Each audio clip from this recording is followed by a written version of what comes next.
Hi, welcome to another episode of Atkins Diet in the Kitchen. My name is, of course, Kent Altena. And there's two things I want to say before I start making this week's recipe. First, the place that I got the recipe from, Linda's Low Carb website. The site owner is facing some large medical bills. And if you still feel inclined, if you like my recipe videos, a lot of the recipes have come from her website. So I would appreciate if you went to her website and if you hit her updates page, which I'll put a link in the show notes. You'll see a link to her PayPal account. I would really appreciate if you donate it there.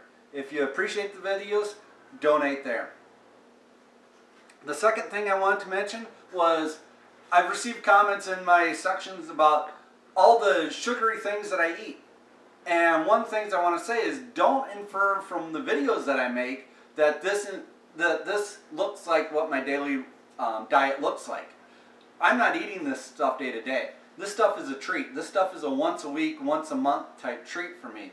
More often than not, I'm eating something like stir fries or chicken fajita salads or things like that. It's about eating real food as close to unprocessed as possible. This stuff, and while those things might not be that interesting to cook in the kitchen, I think you guys might appreciate seeing this stuff. So this week's episode is me cooking panna cotta. And one of the really cool things about this recipe is that it's only limited by your imagination and the ingredients that you have in your house. The first ingredient is obviously sugar-free syrup. I really like the DaVinci syrup, and this syrup is obviously sugar-free caramel. You want to make sure when you're buying it that you're buying the sugar-free style, not the full sugared style. Now that one's caramel. You could also make it with raspberry, chocolate. I hear the espresso version is very good. So again, you're only limited by your imagination and the syrups that you have in your house. The next recipe is heavy cream. I got this heavy cream from a local dairy, so make sure you're looking for the good stuff. The good stuff is the unpasteurized stuff. Unfortunately, that stuff goes bad a little quicker, but again, if you want the flavor, go with the unpasteurized side. And the third ingredient of this recipe is Knox unflavored gelatin. That's how simple this recipe is. So, without any further ado, we're going to put 3 tablespoons of sugar-free syrup, any one you like, into a bowl.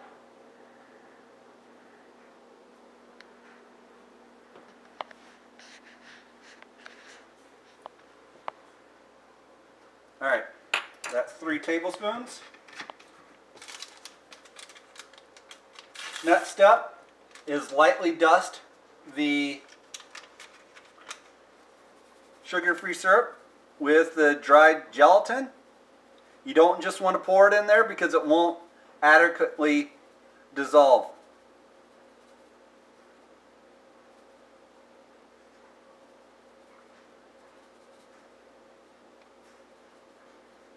And I'll show you what this looks like after it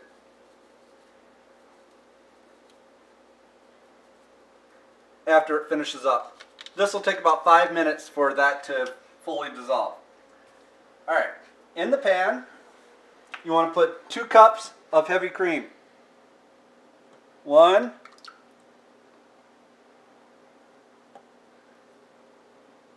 This wasn't quite 2 pints. Let me grab the other one out of the fridge.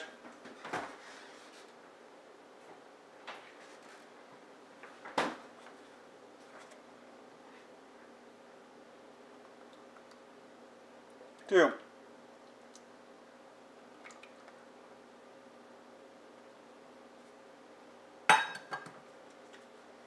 To that, we want to add a half a cup of the same DaVinci Torani sugar-free syrup.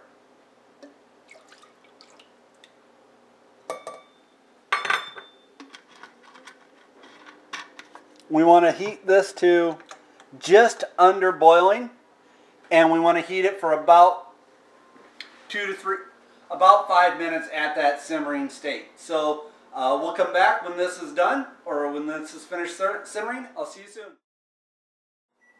Okay, the cream and syrup mixture has been simmering for about 5 minutes. We've had it on the heat for about 5 to 6 minutes. I've stirred it. At this point, you can shut the heat off and take it off the heat and stop the timer.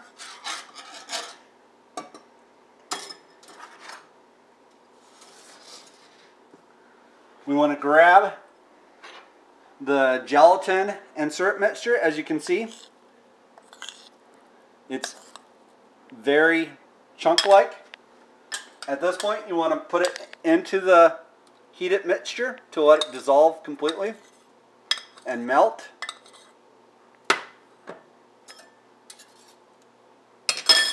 So start your stirring.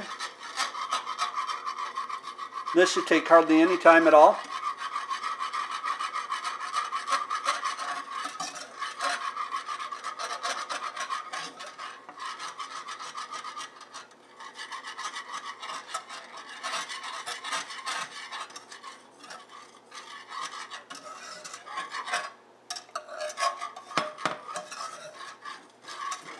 I do believe mine is completely dissolved at this point.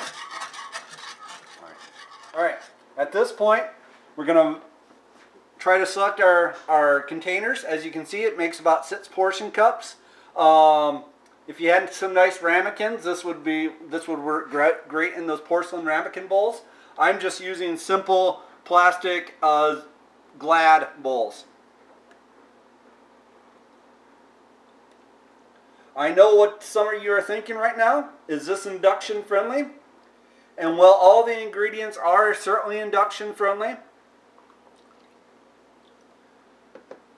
it may be a little bit too high in the cream count since you're only allowed 1 to 2 fluid ounces. And this is, if 6 portions out of 2 cups would be a little bit over that. The total net carbs for each serving is approximately 2.5 and about 250 calories. And the final step before you put it in the fridge and let it chill for 3 hours is to put a plastic wrap on it to prevent it from getting a nasty skin.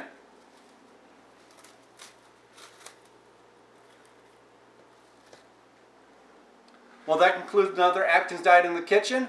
Again, I'd like to encourage you and request and plead for you to go out to Linda's Low Carb website and donate to a very worthy cause. Thanks for watching and good day. Bye.